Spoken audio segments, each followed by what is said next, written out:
मोमो जीजी को लेकर स्कूल जाती है, जहाँ पर स्टूडेंट उसको ठंडी कोल्ड ड्रिंक पिला देते हैं, जिससे इविल आई बाहर निकल आता है। ओकारुन ग्रैनी से कहता है कि अगर वो इविल आई को काबू करने में कामयाब हो जाता है तो वो उससे दोस्ती करेगा।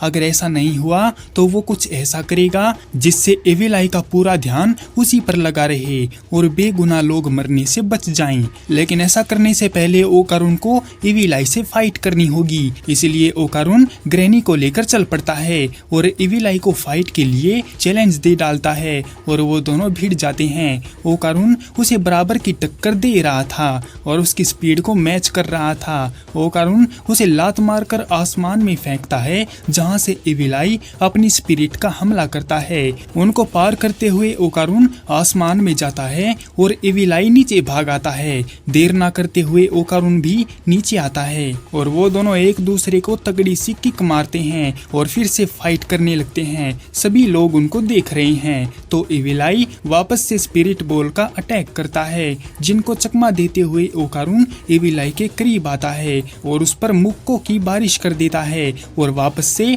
आसमान में टांग देता है।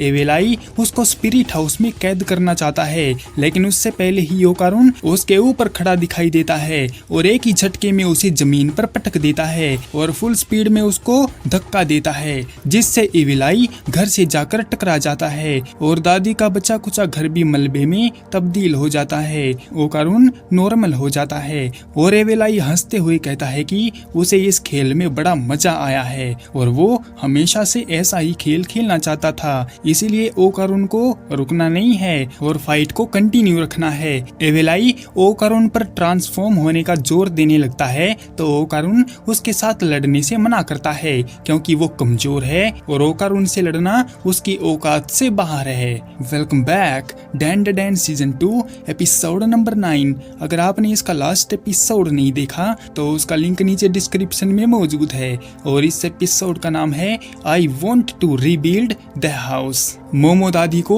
ओकारुन की मदद करने को बोलती है, क्योंकि ओकारुन अपनी लिमिट पार कर चुका है, मगर दादी मना कर देती है, क्योंकि इससे ये साबित हो जाएगा कि ओकारुन उसको अकेले नहीं संभाल सकता और उन्हें एक्सरसाइज करना पड़ेगा। इविल आई ओकारुन के करीब आता है और उसे धमकाने लगता है कि वो कमजोर नहीं बल्कि सबसे स्ट्रॉन्गेस्ट है, लेकिन ओकारुन उसे कमजोर कहता रहता है और उसे अपनी बातों में फंसा लेता है और ताकत के नशे में अंधा इविल आई उसके जाल में फंस भी जाता है और पूछता है कि उसको अपनी स्ट्रॉन्गनेस दिखाने के लिए क्या करना होगा। ये सुनते ही ओकारुन अपने प्लान को अंजाम देता है और कहता है कि उसे स्कूल जाना पड़ता है, इसीलिए वो इविल आई से रोज नहीं लड़ सकता, मगर हर मंगलवार को वो उसके साथ दो हाथ कर सकता है। लेकिन शर्त ये है कि इस बीच इविल आई को किसी भी आम इंसान या उसके दोस्तों को नुकसान नहीं पहुंचाना है और खुद पर कंट्रोल रखना है। अगर इविल आई ऐसा करेगा तो ओकारुन एक्सेप्ट कर लेगा कि वही सबसे स्ट्रॉन्ग है।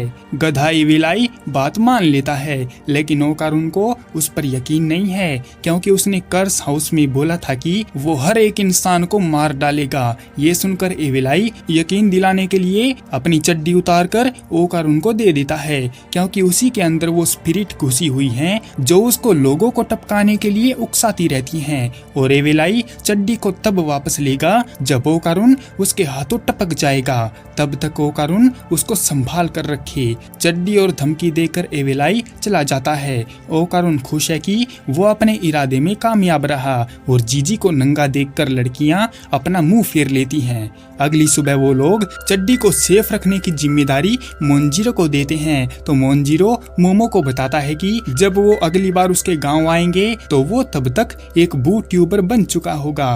मोनजिरो अपनी गुंडों वाली वैन को स्टार्ट करके वहां से निकल जाता है और इतने में ही वहां जीजी के माँ बाप उसको लेने आ जाते हैं, तो दादी उसे ट्रेनिंग जारी रखते हुए जाने की परमिशन दे देती है, क्योंकि अभी तक इविल आई का कर्स टूटा नहीं है। और ग्रैनी जीजी की माँ के थैले पर प्रिंटेड बिल्ली को देखकर वो थैला उनसे छीन लेती है। जीजी के माँ बाप उसको लेकर चले जाते हैं और अब जीजी का काम खत्म हो गया है तो आयरा ओकारून भी चलने की तैयारी करते हैं। जाने से पहले मोमो ओकारून के मुंह से मीठी मीठी बातें सुनना चाहती थी, मगर आयरा को पसंद नहीं कि उसके कर्ज पर कोई लड़की डोरे डाले, इसलिए वो मोमो से भिड़ जाती है और लड़ झगड़ के चली जाती है। उनके जाने पर मोमो शांति महसूस करती है, मगर घर तो उनका टूटा पड़ा है तो वो रहेंगे कहाँ। लेकिन दादी को अभी सिर्फ बाथ हाउस जाकर मजे करने हैं, इसलिए वो सबको लेकर कामीगोई के सुपर बाथ हाउस चली जाती है। वहाँ पर वो गर्म पानी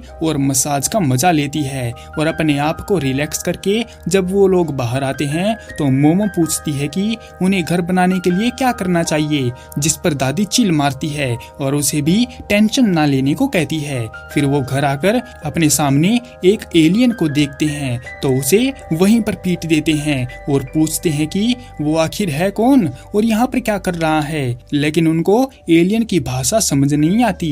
तभी पीछे से मेंट्रिस यानी पीनी वीनी और ओकारून आयरा आ जाते हैं और बताते हैं कि वो एलियन पीनी वीनी का दोस्त लूड्रिस है जो घर बनाने में एक्सपर्ट है। उन्हें मोमो के टूटे घर की चिंता हो रही थी, इसलिए वो घर जाने से पहले पीनी वीनी से मदद मांगने गए, जिसके लिए वो मान जाता है। और वैसे भी सीको के उस पर काफी एहसान है, उसको उसने गाय दी और काम के साथ साथ रहने को घर भी दिलाया, इसलिए वो अपने इंजीनियर दोस्त लूड्रिस को ले आया। लेकिन उसकी अजीबोगरीब हरकत से मोमो को लगता है कि लात खाने से वो उनसे रूठा हुआ है, जिस पर मेंट्रिस बताता है कि वो एक चिकनी लड़की से लात खाकर बहुत खुश है। यार ये एलियन लोग भी ठरकी होते हैं क्या? माफ करना, मैं भूल गया था कि पहले एपिसोड की शुरुआत ही ठरकी एलियंस ने की थी। फिर वो उनको नैनो स्किन से इंट्रोड्यूस करवाते हैं जो उनके मनचाही शेप में बदल जाती है। मतलब ये कुछ आयरन मैन के टोनी स्टार्क के मार्क 82 के नैनो टेक के पार्टिकल जैसा है,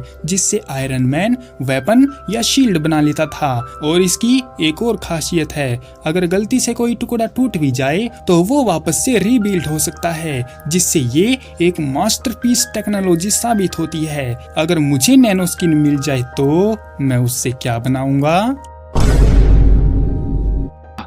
छोड़ो यार, टॉपिक भटक गए। वो सब मिलकर घर को बनाने लगते हैं और कुछ ही समय में बनाकर पूरा भी कर देते हैं, जिससे दादी और मोमो को काफी मदद मिलती है। मोमो उनको शुक्रिया बोलती है तो ओकारून बताता है कि उसको इस घर से अपने घर की वाइब आती थी और यहाँ पर उसका मन लग गया था। इस पर मोमो कहती है कि जब भी उसका मन करे तब ओकारून वहाँ पर आ सकता है।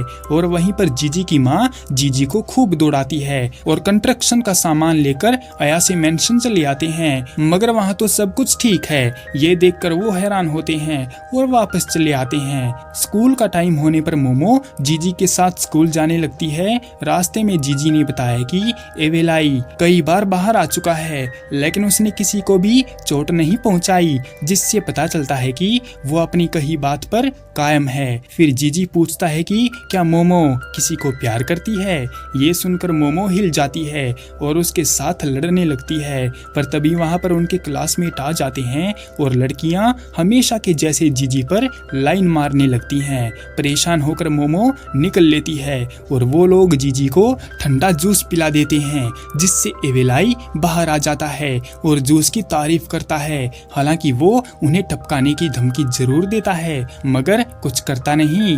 मोमो उसे पकड़कर ले जाने लगती है तो रास्ते में एवेलाई को फुटबॉल मैच दिख जाता है, तो वो भाग कर जाता है और बॉल को बढ़िया सी किक मारता है, मगर गोल फुटबॉल का नहीं प्लेयर्स का हो जाता है। मोमो उसे फिर से पकड़ती है और कुछ गर्म खिलाने के लिए ले जाती है, लेकिन फूटी किस्मत वहाँ पर कोई गर्म फूड अवेलेबल ही नहीं था। तभी मोमो को याद आता है कि वह अपने वादे से बंधा हुआ है, इसीलिए हमला नहीं करेगा। तो मोमो उसे क्लास में ले जाती है। वहाँ पर गुस्से में बैठा एवेलाई बेंच पर घूंसे मार रहा था, क्योंकि आसपास इतने सारे सारे इंसान हैं और वो आराम से बैठ कैसे सकता है। मोमो उसे पढ़ाई में ध्यान लगाने को कहती है तो एविल आई देखता है कि बच्चे नोटबुक में लिख रहे हैं, तो एविल आई भी उन सब के नाम लिख देता है जिनको वो टपकाना चाहता है। ये देखकर मोमो का पारा गर्म हो जाता है और वो फिर से उसको गर्म खाना खिलाने ले जाती है, लेकिन गर्म खाने की आज शॉर्टेज हो गई है, इसलिए मोमो उसे नूडल खाने को देती है चॉपस्टिक के साथ, मगर उसे तो खाना आता ही नहीं। तो गुस्से में एविल आई भुक्कड़ों के जैसे खाने लगता है। इसके बाद मोमो की दोस्त जीजी की हालत के बारे में पूछती हैं और उन्हें लगता है कि जीजी को किसी भूत ने पकड़ लिया है या शायद गोल्डन बॉल उसी के पास हो। ये सुनते ही मोमो के कान खड़े हो जाते हैं और वो पूछती है कि उन्हें इस बारे में कैसे पता चला। तो लड़कियां बताती हैं कि गोल्डन बॉल के चर्चे तो पूरे स्कूल में फैले हुए हैं। आखिर ओकारून की गोल्डन बॉल स्कूल में कैसे आ गई, जिसके लिए वो लोग इतने धक्के खा रहे हैं। क्या वो उन्हें मिल भी पाएगी और क्या स्कूल में एविल आई अपने आप को काबू में रख पाएगा, देखेंगे नेक्स्ट एपिसोड में। तब तक के लिए सायोनारा।